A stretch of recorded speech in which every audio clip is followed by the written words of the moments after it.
नमस्तुभ्यम। हम सबको पता है कि 4 अक्टूबर को शनि प्रदोष का बहुत ही पावन सा दिन है और आज के इस दिन पे हम सभी को माँ मालिनी के नाम का एक बहुत ही छोटा सा उपाय करना होता है, जिससे हमारी फैमिली में, हमारे परिवार में कभी भी क्लेश ना हो, कभी लड़ाई झगड़े ना हो और परिवार में खुशियाँ बरकरार रहे। इसी की बात हम लोग करने वाले हैं। वैसे तो माँ मालिनी का ये उपाय मैंने आपको कई बार लगभग हर प्रदोष पे बताया है, बट इस बार की नवरात्र के बाद के शनि प्रदोष अपने आप में बहुत ही ज़्यादा खास है ना।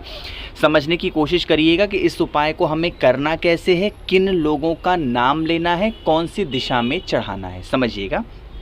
क्या दिखाई दे रहा है आपको स्क्रीन पे? चावल का दाना। तो इस उपाय के लिए हमें 3 चीज़ें चाहिए। क्या क्या चाहिए होगा? आपको 1 चावल का दाना चाहिए, आप लोगों को 1 गुलाब की पंखुड़ियाँ चाहिए और साथ ही साथ आप लोगों को 1 बेलपत्र भी चाहिए। महादेव को अगर कोई भी चीज़ सबसे ज़्यादा प्रिय है तो वो क्या होती है? बेलपत्र ही होती है। सिर्फ इन 3 चीज़ों को लीजिएगा और उसके बाद में, लेने के बाद में आप लेकर के कहाँ पे जाओगे? भोले शंकर के शिवलिंग के पास। अच्छा, एक बात और बता दूं आपको, अगर मान लेते हैं कि अगर आपको गुलाब की पंखुड़ी नहीं मिलती है तो आप कोई से भी लाल पुष्प की पंखुड़ी को ले सकते हो। इसमें कोई इशू नहीं है, इसमें कोई दिक्कत नहीं है। ठीक सॉरी। अब आप लोगों को फिर इस प्रकार से लेना है तांबे का लोटा, उसके अंदर जल भरिएगा। जल के अंदर आप लोगों को भरना है गंगा जल और फिर पहुंच जाना है महादेव के शिवलिंग के पास में। अब यहाँ पर मैं 3 नाम लिखूंगा, उन्हीं तीनों नामों का स्मरण करते हुए आप लोगों को इस उपाय को करना है। 1, 2 और ये 3। जो पहला नाम हम सभी को बोलना होगा, पढ़ना होगा, वो नाम होगा हमारा कौन सा? जगत जननी जगदम्बा माँ दुर्गा का स्मरण करना है। दूसरा जो नाम हम सभी को बोलना है वो माँ पार्वती का स्मरण करना है। जो तीसरा नाम हम सभी को बोलना है वो माँ मालिनी का ध्यान करना है। अब समझिएगा, जो आपके पास में 1 चावल का दाना है, उस 1 चावल के दाने को किसके नाम से चढ़ाओगे? बताओ जल्दी से। माता दुर्गा के नाम से। ठीक। जो बेलपत्र है आपके पास में, उस बेलपत्र को इस चावल के दाने के ऊपर समर्पित करेंगे। किसका ध्यान करके? माता पार्वती का स्मरण करके। और साथ ही साथ जो आपके पास में गुलाब की 1 पंखुड़ी है, अब जब उसे समर्पित करोगे तो माँ मालिनी का स्मरण करते हुए समर्पित करिएगा। आप चाहो तो इन चीज़ों को माता अशोक सुंदरी के स्थान पे भी चढ़ा सकते हो, या फिर आप चाहो तो इन चीज़ों को भोले शंकर के शिवलिंग के ऊपर भी चढ़ा सकते हो। कोई दिक्कत नहीं है, कोई परेशानी नहीं है, आप कहीं पे भी चढ़ा सकते हो। तो आप इस उपाय को करिएगा और फिर लास्ट में आप सभी लोगों को 1 लोटा शुद्ध जल तांबे के लोटे से श्री शिवाय नमस्तुभ्यम का जप करके अगर चढ़ाते हो तो इससे आपके घर में कभी क्लेश, लड़ाई झगड़े, मारपीट ऐसी कोई भी प्रॉब्लम नहीं होगी। ठीक है ना। चलो, तो पहला उपाय मुझे उम्मीद है आप लोग को समझ में आ गया होगा। आगे बढ़ते हैं। प्रदोष का ये उपाय करने वाले हम लोग दूसरे उपाय की तरफ। अच्छा हाँ, एक बात और बता दूं। जब कभी भी प्रदोष की बातें हों, चाहे मैं बताऊं या ना बताऊं, आप गुरुजी की कथा में सुनो या ना सुनो, हर उपाय कोशिश किया करना है कि आप लोगों को प्रदोष काल में करना होगा। प्रदोष काल का जो समय होता है वो शाम के टाइम पे जब सूर्य देवता अस्त होते हैं उससे 30 से 35 मिनट के पहले का समय, और 30 से 35 मिनट के बाद का समय क्या होता है? प्रदोष काल का। ठीक है ना। आप समझते हैं इस उपाय को। यहाँ पर आप लोग को दिखाई दे रहा होगा शहद। ठीक है ना। तो जब कभी भी आपके घर में धन को लेकर के समस्या आ जाए, है ना, मतलब माँ लक्ष्मी का आगमन घर में ना हो, बहुत चिंतित रहो, बहुत परेशान रहो, तो आप इस उपाय को ज़रूर कर लिया करो।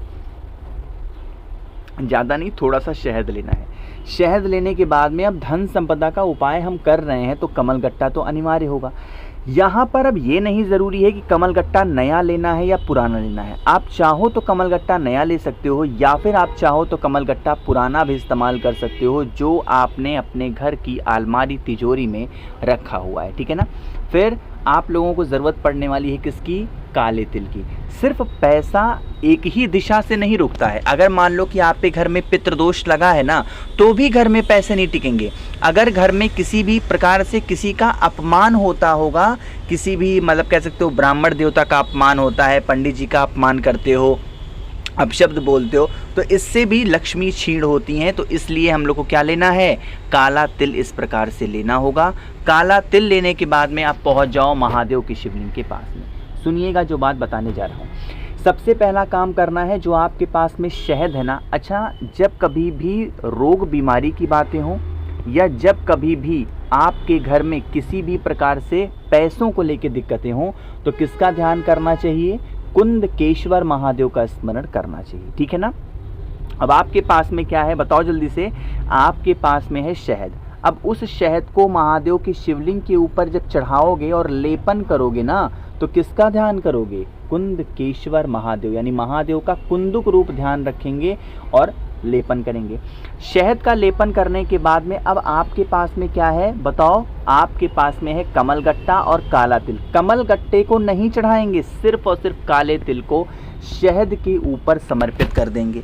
जब शहद के ऊपर समर्पित करना, तो भोले शंकर से यही विनती करना, हे शिव शंभू, हमारे घर में धन को लेकर के प्रॉब्लम है, हमारे घर में पैसे नहीं टिकते हैं, माँ लक्ष्मी का आगमन हमारे घर में नहीं है, आप कुछ भी ऐसा करें जिससे हमारे घर में माता लक्ष्मी का वास होने लगे।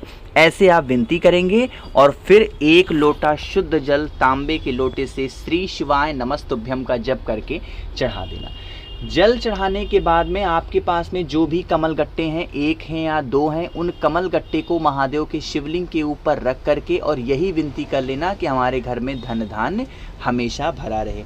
और फिर उस कमल गट्टे को दोबारा से उठा के अपनी घर की अलमारी, तिजोरी या जहाँ पर भी रुपए पैसे रखते हो, व्यापार वाले स्थान पे वहाँ पे रख सकते हो, ठीक है ना।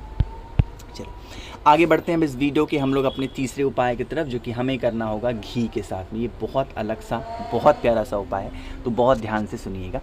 जैसे यहाँ पर आपको घी तो दिखाई दे रहा होगा। अब बारी आती है कि भैया इस घी के उपाय को हम करेंगे कैसे, लेकिन उससे पहले जल्दी से कर दीजिए वीडियो को लाइक। जिसने अभी तक चैनल को सब्सक्राइब नहीं किया, मेरी आवाज़ आप पहली बार सुन रहे हो, चैनल को ज़रूर सब्सक्राइब करेंगे, ठीक है ना। देखो यहाँ पर आपको घी दिखाई दे रहा है। जब कभी भी मैं आप लोगों को घी के बारे में बताऊं या दिखा दूं, तो आप बस एक ही चीज़ें माइंड में रखा करो, ये स्पेशली ये उपाय किसके लिए होगा?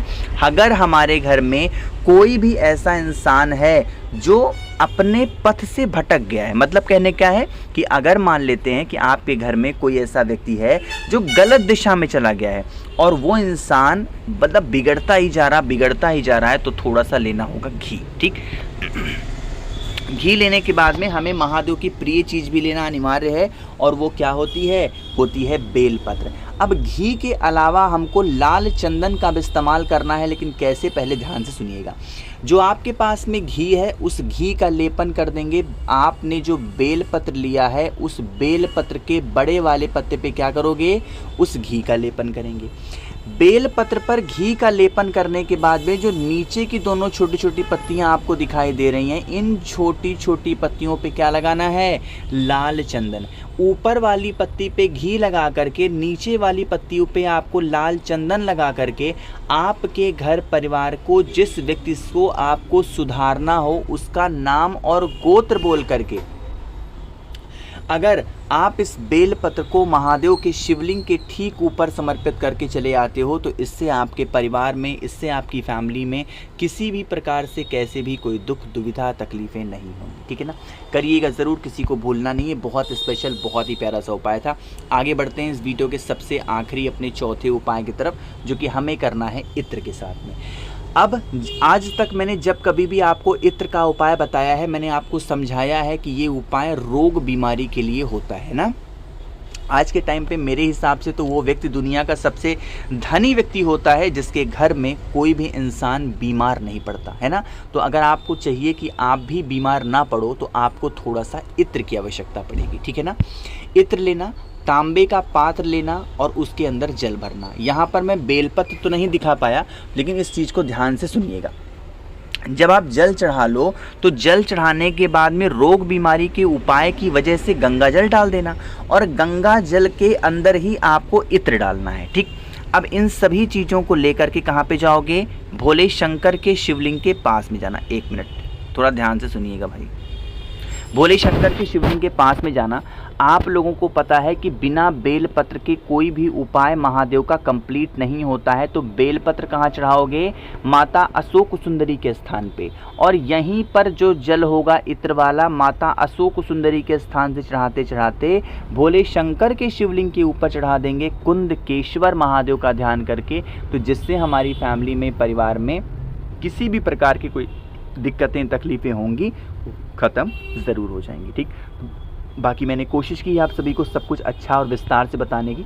वीडियो पसंद आई हो लाइक करिएगा, कुछ पूछना है नीचे कमेंट सेक्शन में पूछें, और मेरे जितने भी भाई बहन आवाज़ पहली बार सुन रहे हैं चैनल को ज़रूर सब्सक्राइब करेंगे। श्री शिवाय, नमस्तुभ्यं।